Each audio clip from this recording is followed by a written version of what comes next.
Hello, welcome to the Route to Success. I'm Sara Orellana, the host. Today we're meeting with Jesse Rudy, who is the founder and CEO of Redeem International. Jesse, thank you so much for being here today. Before we jump into the questions we have planned for today, would you mind sharing with us about your nonprofit? Because it's absolutely phenomenal, and I loved the story when you told me. Sure, absolutely. And thank you for having me on. I really appreciate it. As Sara said, I'm the founder and CEO of an organization called Redeem International. And at Redeem, our mission is to protect the homes and land of the world's most vulnerable widows and orphans. And we work particularly in Uganda and soon to be in Zambia to protect widows and orphans from a crime called land grabbing. Not very well known here in the US, but if you're a woman in Uganda and you lose your husband, your odds are 1 in 3 that violent criminals are going to drive you out of your home so that they can steal the land that it sits on. And so what we do is we step into those situations in individual cases, deploying teams to partner with local law enforcement authorities to restore those families back to their homes, to prosecute the men who stole the land from them, to rehabilitate that surviving family to safety and strength, and then to broadcast that as loudly as we possibly can as a warning to anybody who thinks they're going to get away with stealing from a widow or an orphan. Wonderful. I love that. That means so much to me. I've had the opportunity to work with a few other nonprofits in Africa who also work with widows and children. And I think for me, it's particularly heartbreaking because of the individual stories that I've heard, which is why what you do is so powerful to me because of what I've learned. Now, for the most important question of the day, and I apologize, I did not email you this one. How, if people feel led to make a donation or would like to learn more information so that they can make a donation, how can they do that? Yeah, the best way to reach us is through the website, and that's redeeminternational.org. Perfect. Okay. Jesse, thank you for doing that small little PSA about your work. I appreciate it because it means so much to me. Now we'll have a great conversation. And please stick with me because trust me, if you only heard the stories, and I've had the opportunity to see the before and after pictures of widows who have been given a second chance, and the glow that comes out of them is infectious. Jesse, I'm sure you've seen that glow. It's just amazing, which is why I'm so passionate about this. Okay, so your organization focuses on creating a brighter future for women and children in Africa. What keeps your passion alive and fuels your hope for the change you're working towards? I mean, I think it's that before and after, right? Yeah. I get the opportunity when I get over to Uganda to actually sit down with our clients who, when we met them, might not have been able to look you in the face or to form words because they are homeless, destitute, abused, injured, traumatized. Just a shell of who they could be. And then I go back after our team has put them back in their homes, have set things right. And I meet the most amazingly strong, resilient, amazing women and children. When I met a client of ours named Lydia, I asked her to describe the land that she got back. And instead of doing that, she just took off running. She weighs about a $115 and is wearing these big gum boots, and she runs all the way down to the river and starts doing jumping jacks like all the way around her boundary lines, and then comes sprinting back, and all $115 of her almost knocks me over to give me this great big hug, where she starts telling me about the business that she started and the farm and where she's planting her crops and how she sent her kids back to school and where she's going to build her house. And I mean, that sort of transformation is not something that everybody gets to see every day. And so it's pretty easy for me to get up and show up for work in the morning. That's incredible. And I imagine you have about 100 more stories very similar to that. Yeah. That's wonderful. That's wonderful. If we were only all had that spirit that Lydia has, I think that could be so impactful, especially here in the United States, if we had that resiliency and that hope and that just pure joy that she seemed from your story. It seemed like she was just pure joy. Oh yeah, amazing woman and so joyful, wanting to, take pictures, show me the crops, show me your kids. Like it just was so much, so infectious. I think the word that you used is the right one. So this is one that I have struggled with personally. So I think I shared that with you. Nonprofit work often requires tremendous resilience. Can you share a moment when you overcame a significant challenge and found the strength to keep moving forward? Um, yeah, sure. I would say the first month. So my timing was poor. I launched Redeem as an international organization to protect widows and orphans from violent abuse and exploitation on February 1st, 2020. And if you remember February 1st, 2020, it was lovely. Everything, Yes. the stock market was up. My kids were in school. Everything was on the up. I had some friends who were going to introduce me to some partners that were going to financially fund us. So I jumped on a plane, went to Uganda to start recruiting based on all of this optimism. I got on the plane on February 29th, and on March 13th, I got a text message in the middle of the night from my wife, and it said, "Get on a plane. You have 48 hours before they close the borders." And so I came back to a completely different world that I left. There was no optimism. There was only fear. And there was exactly zero interest of people in what was happening on the other side of the world, unless it was somebody getting infected with COVID. And so the trips to go meet with partners to fund the work were canceled. The invitations to speak with people were canceled. And so I came back here to the worldwide headquarters in my basement and had no operating cash and no ability to move forward. And so what we did is we designed what we call the VH3, the virtual happy hour to help. We basically just gathered groups of our friends on Zoom, which I didn't know how to use Zoom at the time, but on Zoom. And what we did is we figured out what kind of party those sorts of people liked, and we hand-delivered little care packages to people's doorsteps with a beer and peanuts or wine and cheese or whatever. And then we had a happy hour over Zoom to tell them about what was going on in Uganda and what we were trying to do to help. But for a long time, we didn't know if we were going to make it. Yeah. I think March and April of 2020 were probably the scariest times for almost everybody. But I love what I want to stress here is your ingenuity and your resiliency to come up with an out of the box solution that so many people wouldn't have thought of and to dare to take that step. And it paid off. Well, it worked out Yeah. because we had a number of folks that kind of, it was scratch and claw, right? So it was, virtual happy hours to help every day we could hold one with anybody I knew, from my friends at law school, from my friends from my church, from people that I'd worked with in the past. We just tried to put together kind of these affinity groups. And it was, anything you can do would be helpful. And what that did is it gave us enough momentum to keep going so that we could kind of move into better strategies for funding the work. And it kept us alive long enough so that in July, kind of our first foundational partner came alongside and said, "Hey, I want to take a bet on you guys." That's And that awesome. allowed us to hire our first staff member in July. An incredible attorney named Julie Masoke, who I'd worked with in the past. And so by October, we were able to launch our first team and start doing casework. Essentially, as soon as the borders opened, I was on a plane headed back over there to get the team together and get things rolling. What an amazing story. And I think now more than ever, those stories of hope and resilience are just as important as they were in 2020. So thank you for sharing.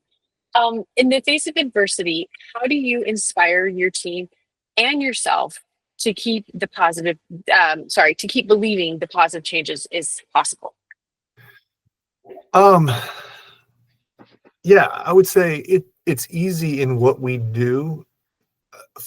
What I say with my staff is I say it's easy to go dark because we have to draw very, very close to things that are very, very ugly. We have to draw close to people that are hurting. Hurting in ways that we don't often encounter in your typical day-to-day life. Right. And so it is very, very easy to allow that to pull you down, or allow that to replace love with hate. Mm-hmm. Mm-hmm.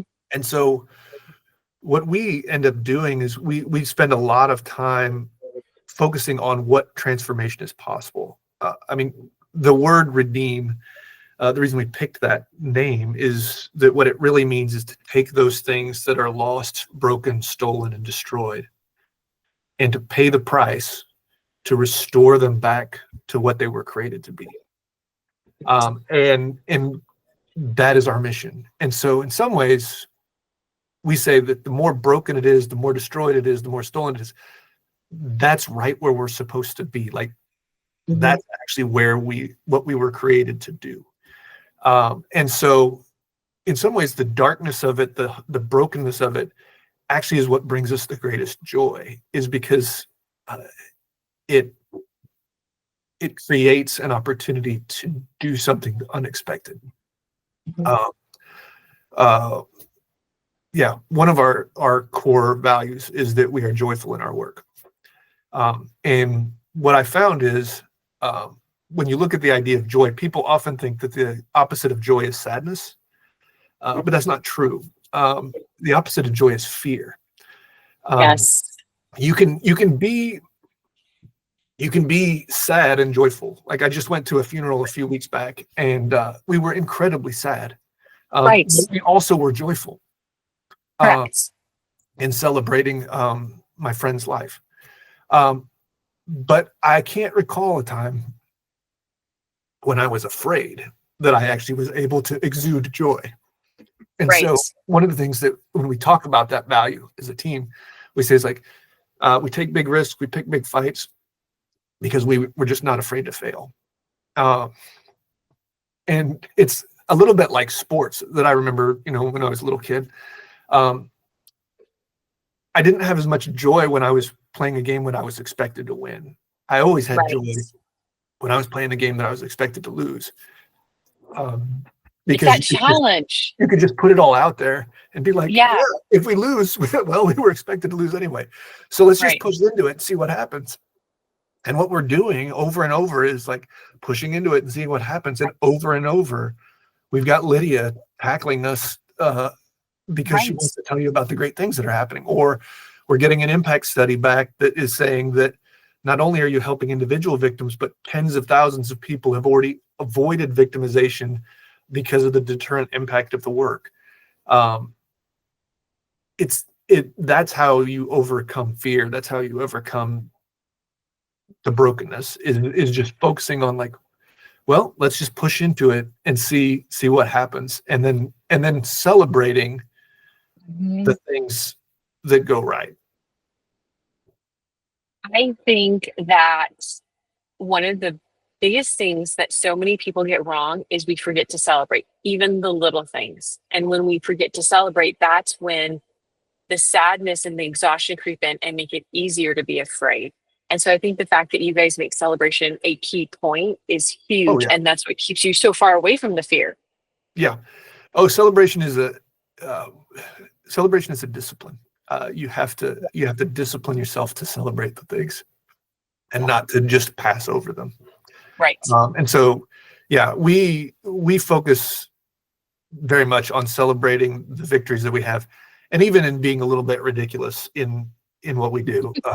There may be some really embarrassing dance videos of lots of us, including myself. Well, let's just say I'm not as good of a dancer as some of my colleagues. But you know what? The passion is there and the joy is there, and that's all that matters, right? The attitude. Yeah. So no, I love that. I love that. And I love that you're not afraid to embarrass yourself in front of your staff and make yourself vulnerable like that, because as you said, you're not the best dancer. And I think that also shows your staff that you're a person, right? You're the same as them, and you're not willing to do something you're not great at, which inspires them. I do lots of things I'm not great at all the time. I think all of us do. Okay. So collaboration is often essential to success. How have partnerships or community support strengthened your ability to serve and expand your vision? Yeah, I mean, there's so many examples of that. I would say the origin of Redeem is a great example of that. So I worked for 12 years with an organization called the International Justice Mission. Um, and it's actually where we piloted the concept for the work that we're doing at Redeem. And we got done with the pilot. What we saw was that we'd put 1,000 people back in their homes. We'd put about 100 violent criminals behind bars. And we had seen victimization rates drop by 80%, which meant that there were tens of thousands of women and children we never actually met because they never reported a crime because they never got victimized in the first place. Right. And that was a massive win. But as an organization, what we didn't know is how to scale it. And it was kind of a square peg in a round hole in the organization in that most of our programming was in a different area and it was very operationally different. And so I sat down with the CEO and we just collectively tried to figure out how do we do this the best way possible. And he gave me such a great example of being open-handed and partnering. He said, I actually think we can do it faster outside of the organization. And so we spun out Redeem as a standalone organization, separate and apart from International Justice Mission. And IJM immediately gave us some seed funding, licensed us all intellectual property. They were the ones that were going to take me on that tour to meet all of the donors. They served as our fiscal sponsor in Uganda until we were licensed and operational. Just a true partnership in allowing us to get up and on our feet. And then since then, we've had great partnerships with the Ugandan Police Force, the Ugandan Directorate of Public Prosecution, as well as a whole host of local ministries and social service providers that provide services to our clients once we restore them back to their homes. I love it. I love it. I'd like, if you don't mind, just to go on a little bit of a sidebar here. Sure. So something, you said a lot of very, very powerful things here, and I really would like to just kind of flesh them out for a minute. So when you worked for IJAM, you piloted a program that, for one reason or another, you and the executive director agreed was not the best fit for that current organization, and so you created a separate one. Mm-hmm. And what I would love to flesh out here is so many nonprofits will encounter a multitude of needs, and they'll want to meet every single one of those needs. But what happens is you can't do that, right? It's not profitable. And it's funny that I say not profitable, but nonprofits have to be profitable, right? We have to be able to make our money work. We have to run a business. Right. And so the fact that you and that executive director recognized that and took the proactive steps is why you're so successful today. Yeah. And so what I always recommend to nonprofits is if you have the trust of your organization, like let's say that you are a food kitchen, right? And you provide hot meals and you recognize that your clients need mental health services. That's not your role to provide those, right, but you have the space and you have the clients, so you can go out and get the partnership with the mental health professionals where they could use your space and address your clients. And that's what you did. And I love that it's a living example and so powerful of how nonprofits should think and function. Yeah. Nonprofits are not necessarily good at mergers, acquisitions, and divestitures. Because they don't often look at it in that way, as in I have a set of resources and I can provide a set of services, and then everything else dilutes away from that. And so from the very beginning at Redeem, and my team will tell you this, we have been utterly ruthless in terms of cutting away the things that are not driving us towards our goal. Because, yeah, I think so many nonprofits get in the business of trying to solve all of the problems and end up solving none. And even beyond that, like they try to solve too many problems, but also they often will, even if they're just solving one problem, will try to offer too many solutions. They'll try to solve it 76 different ways. And the downside to that, when you think about it as a business, is, okay, you solved it. Well, which of the 76 ways actually solved it? And which of the rest of them were just wheel spinning and just wasted resources? And so you have to be ruthless to test what works, what doesn't, and then cut away the things that don't, because often the things that don't are the things that you enjoy the most, that other people are the most interested in, and that you might think did the most in that way. One great example of that is with the way that we do our work is we focus nearly exclusively on intervening in individual land theft cases. So we have attorneys, investigators, social workers, and we partner directly with the police and with the prosecutors and with the courts to intervene directly in that individual case. Now, a lot of people look at that and they say, well, is that reactionary? Shouldn't you do more education or awareness raising or capacity building or all these things that kind of are the traditional preventive things? We've done the math and looked at all of those things, and what we found is that the greatest prevention of future land grabbing attempts, future property grabbing attempts, future land thefts is actually changing the risk reward calculation for those that steal land. And so about once a week, somebody on the team will be like, well, why don't we do this great big event where we tell people about this issue? And I'm like, because that doesn't move the needle. It doesn't actually prevent future abuses. It's what people are interested in. It feels really good. It's a lot of fun. But what we found when we did the research is it doesn't actually prevent future abuses. And so we're not going to do it. And so we are just incredibly ruthless about that. And there are other things that are wonderful things. Somebody else should do them. And we should find that somebody, and we should get them on your podcast. Yes, please. But we shouldn't do them because that's not what we're good at. Correct. So if people don't hear anything but this last 5 minutes, this conversation, what you said is groundbreaking and the make it or break it for nonprofits. And I love the way that you use the business terms and we're so clear about it. Thank you very much. This is something I'm very passionate about. And usually I don't find other people who are as passionate about those things as I am. It's the thing probably the thing I'm most passionate about. My staff make fun of me. There's a book by Jim Collins, Good to Great. Yes. Where he talks about the hedgehog concept. And we use that tool. We've slightly modified it for the nonprofit context, but basically we say, what is your passion? What is your core competency? And what is your success driver? And only do things that answer yes to all three of those questions. And we talk about the hedgehog probably in every meeting. So for Redeem, our hedgehog, we are passionate about protecting widows and orphans from violent abuse and exploitation. That's why we get up in the morning. Our core competency, the thing that we actually are really good at, is partnering with local law enforcement to create deterrence. And so we don't do anything else. And our success driver is the number of abuses prevented per program. Not the number of victims restored, not the number of criminals prosecuted, not the number of events held, not the number of people aware.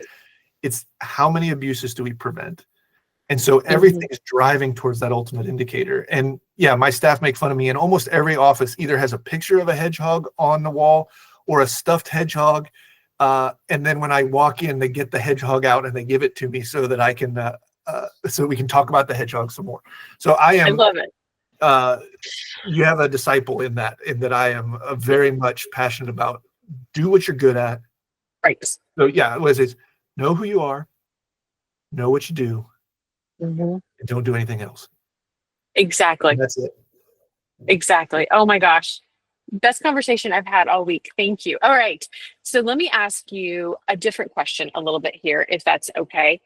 What advice would you offer to someone who feels called to follow their passions and make a difference, even if the road feels uncertain? Yeah, that's a good question. I'm probably going to give you an answer that you're not looking for. I'm not worried about the road not being certain. I think that's fine. I think, again, it goes back to this, take big risks, pick big fights, don't be afraid to fail. Right. I would say, though, two things. Make sure that you're needed and make sure that you're good at it. I do think that people can often rush into the nonprofit space They see a need, they want to do something, and they actually have no qualifications to do it whatsoever. And then they do it poorly. The best advice I got when I was young was actually from that same CEO of International Justice Mission. When I said, "Hey, I'm interested in this. What would you tell me?" And he was very kind in how he did this, but he patted me on the head and basically said, "You have no marketable skills whatsoever. You should go to law school. You should go to the best law school you can go to. You should study really hard and be the top of your class. Then you should go work for a for-profit law firm and become really good at being a lawyer. And then you should take all of the time and effort that those law firms poured into you to make you really good at it, and then use that to protect the poor."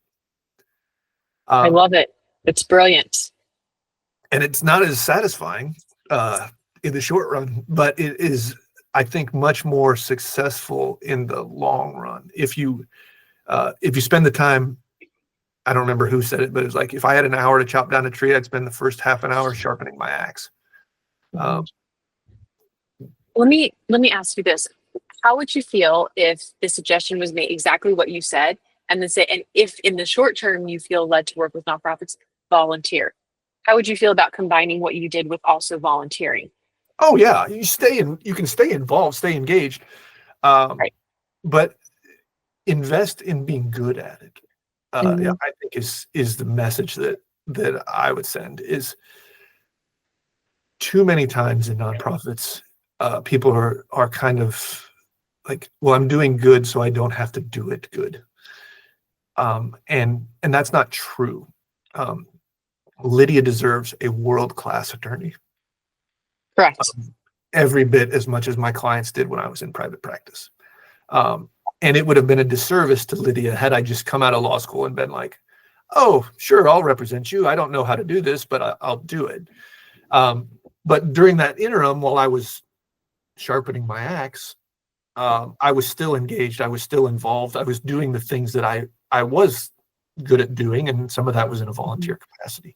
So yeah, I'm not saying, hold yourself away, but just be good at what you do if you're going to do it. Right. And I think too, something I'd like to stress that you said is, and I'm going to summarize and take a little liberalization with words here, is nonprofits need to be run better than businesses. Yeah, they need to be run. Yeah. And I think you need to have that mindset of like, people are investing their money in you, and you need to give them a return on their investment. We have a number of partners, fantastic partners, but a lot of them are kind of business-minded partners. And so when we sit down and talk, yes, we talk about Lydia's story, but honestly, what they want to understand is, help me understand the business model. Help me understand where you're achieving leverage. Help me understand where you are expanding the return on investment in a way that makes my investment in you and my investment in your work valuable. And in fact, we talk about our donors not as donors. We talk about them as investors. Interesting. I like that concept. I'm going to think about that for a little bit. Okay. All right. Jesse, you have dropped so many nuggets of gold here today. I don't know if you realize the value of this podcast. I mean, this is basically like $1 million podcast with the information and nuggets that you have dropped for other people. How would you like to close this? What would you like to be your closing remark? Now that I've put you on the spot. Yeah. Yeah, well, I'll go back to what I said before. I think there are a lot of things in the world that have been lost, broken, stolen, and destroyed. And I think there are a lot of good people out there that are working to pay the price to restore them to what they were created to be. As doers, you can't do everything. You've got to figure out what you can do. Also, as investors, you can't invest in everything. You've got to figure out what you need to invest in. And so I would encourage people to take a hard look at what they want to engage in, whether it's engaging through doing, whether it's engaging through investing. find something in the world that has been lost, broken, stolen, and destroyed, and go all the way in restoring it to what it was created to be. And if that is working to protect widows and orphans in their distress, then go to redeeminternational.org. If it's building houses in your neighborhood for the poor, go to Habitat for Humanity. There are a ton of organizations to support, not just Redeem. But if it is widows and orphans, I know a place where you can invest. I love it. I love it. Jesse, thank you so much for your time today. I understand how valuable and precious your time is because of the kind of work that you do. But more than anything, thank you for your candor and your honesty and the nuggets that you shared. And I just would like to personally share that you inspired me today. I've had a little bit of a bumpy week, so I needed this more than you could know. So thank you so much for being the sunshine in what was kind of a cloudy week for me. Thank you. Well, thanks, Sarah. I really appreciate you having me on. Yeah. All right. I'll be in touch soon. Please let me know if there's anything I can do to help you as well. Great. Thanks, Sarah.